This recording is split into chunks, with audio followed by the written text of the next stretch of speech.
दुख जीवन का एक ऐसा अटूट हिस्सा है जिसे कोई भी इंसान पूरी तरह से नकार नहीं सकता।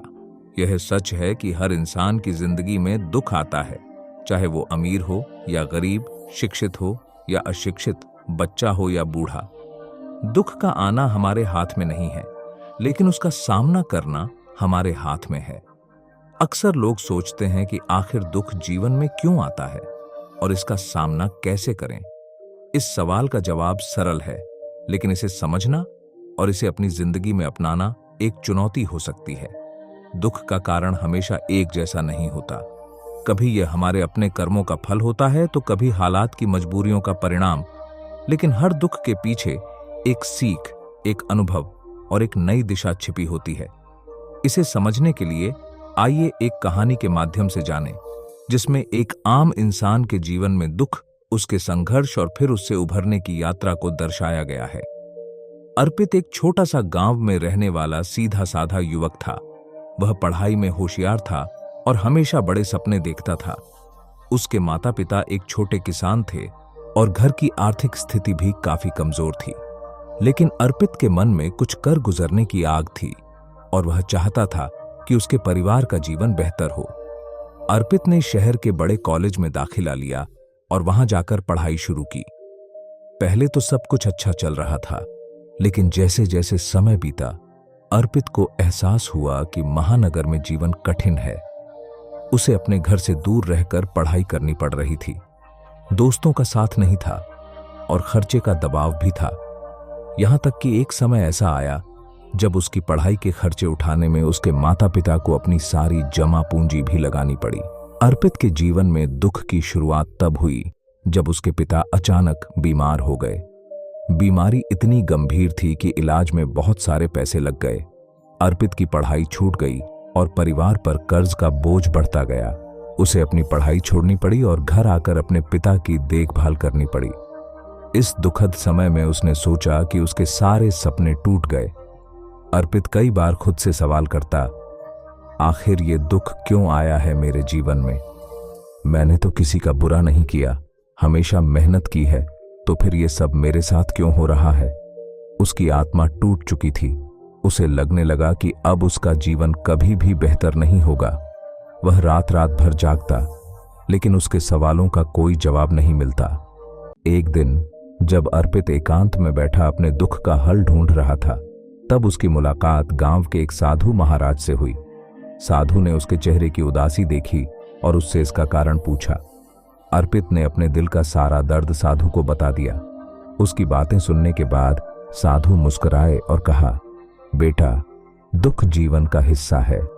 ये हमें कुछ सिखाने के लिए आता है, कभी कभी जीवन में उन चीजों का मूल्य समझाने के लिए जिनकी हमें आदत हो चुकी होती है। अर्पित को साधु की बात समझ में नहीं आई। उसने कहा, लेकिन महाराज, मैं हमेशा सही मार्ग पर चला हूं, मैंने किसी का बुरा नहीं किया, तो फिर ये दुख मेरे जीवन में क्यों आया? साधु ने उसे समझाते हुए कहा, बेटा, दुख जीवन में इसलिए आता है क्योंकि यह हमारे भीतर छिपी हुई शक्ति को बाहर लाता है। दुख ही वो कारण बनता है जिससे हम अपनी कमजोरियों को पहचानते हैं और उन्हें दूर करने का प्रयास करते हैं। यदि जीवन में दुख न हो तो हमें खुशियों का मूल्य कभी समझ नहीं आता। जब तुम कठिन समय से गुजरोगे, तभी तुम्हें अपनी वास्तविक क्षमता का एहसास होगा। उन्होंने आगे कहा, जीवन में हर दुख एक परीक्षा की तरह होता है।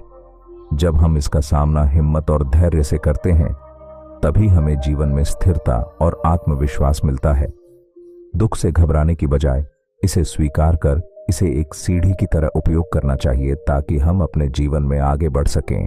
साधु ने अर्पित को दुख का सामना करने के कुछ उपाय भी बताए।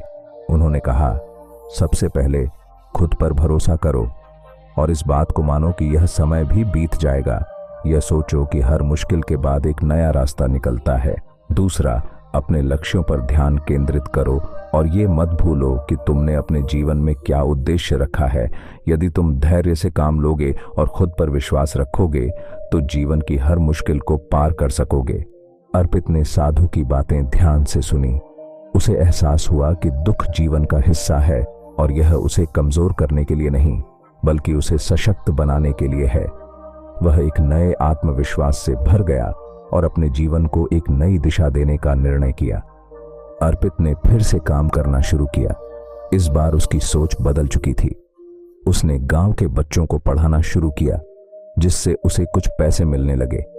धीरे धीरे उसने अपने परिवार की मदद करना शुरू किया और अपनी पढ़ाई को भी जारी रखा।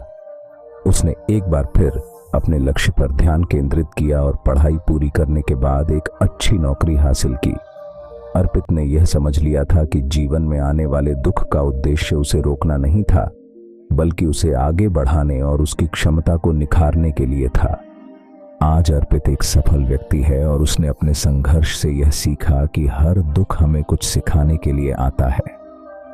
अर्पित की इस कहानी से हमें यह सीख मिलती है कि जीवन में दुख का आना स्वाभाविक है, लेकिन उसका सामना करना हमारे हाथ में है। दुख को समझें, उससे कुछ सीखें और उसे एक नए अवसर के रूप में देखें।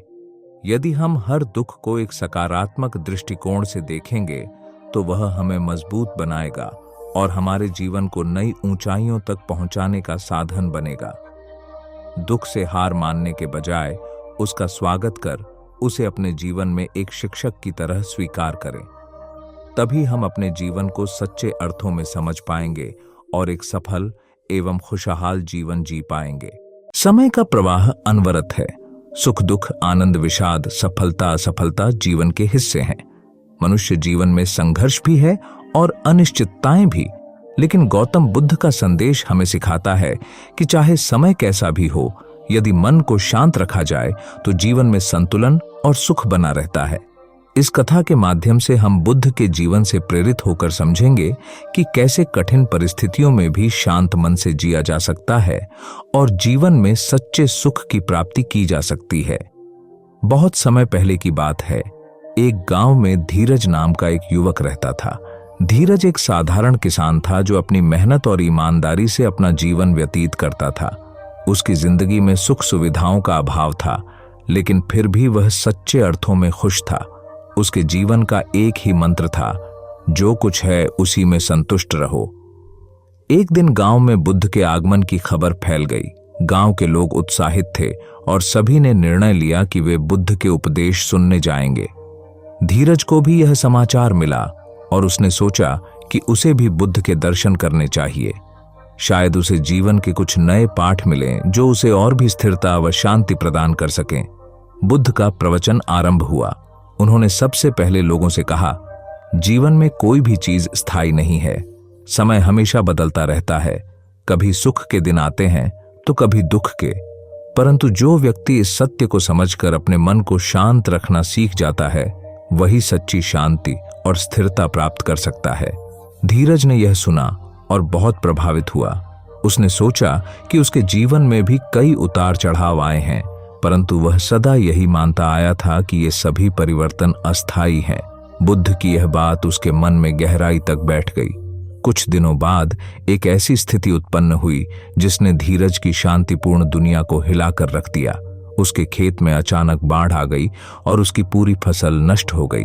धीरज को बड़ा आघात लगा, लेकिन उसने बुद्ध के शब्दों को स्मरण किया, समय कैसा भी हो, शांत रहना सीखो।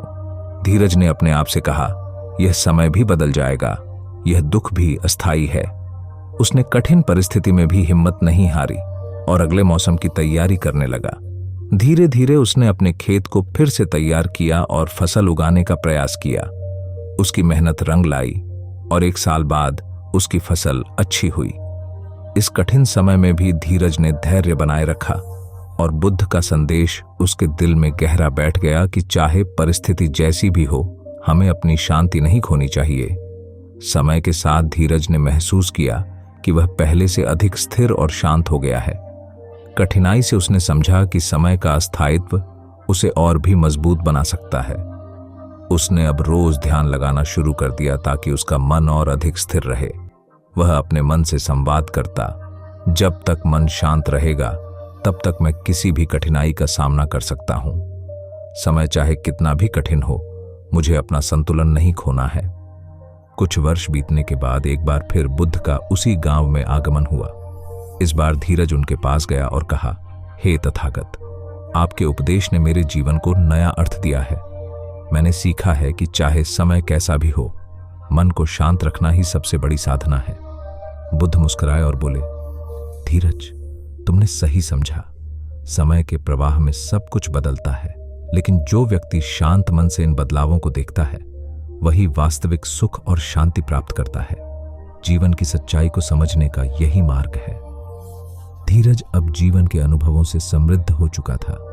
उसने देखा कि लोगों के जीवन में भी समस्याएं आती हैं, दुख आते हैं, परंतु जो लोग धैर्य और शांति बनाए रखते हैं वे ही सच्चे अर्थों में जीवन का आनंद उठा पाते हैं। गांव के लोग अब धीरज को एक संतुलित, समझदार व्यक्ति के रूप में देखने लगे। वे उसे अपनी समस्याओं के समाधान के लिए पूछने आने लगे। धीरज ने उन्हें भी यही शिक्षा दी कि चाहे परिस्थितियां कितनी ही कठिन क्यों न हों, अगर हम मन की शांति बनाए रखते हैं तो हम हर चुनौती का सामना कर सकते हैं। समय बदलता रहा। धीरज ने देखा कि कई बार अच्छे दिन आए तो कई बार कठिनाइयां भी आईं, परंतु अब वह जानता था कि यह सब अस्थायी है। उसने यह समझ लिया था कि जीवन में कुछ भी स्थायी नहीं है और यही समझ उसे भीतर से मजबूत बनाए हुए थी। बुद्ध के उपदेशों का पालन करते हुए उसने इस बात को अपना जीवन मंत्र बना लिया कि समय कैसा भी हो, शांत रहना सीखो। यही जीवन की सबसे बड़ी साधना है जो हमें सच्ची शांति की ओर ले जाती है।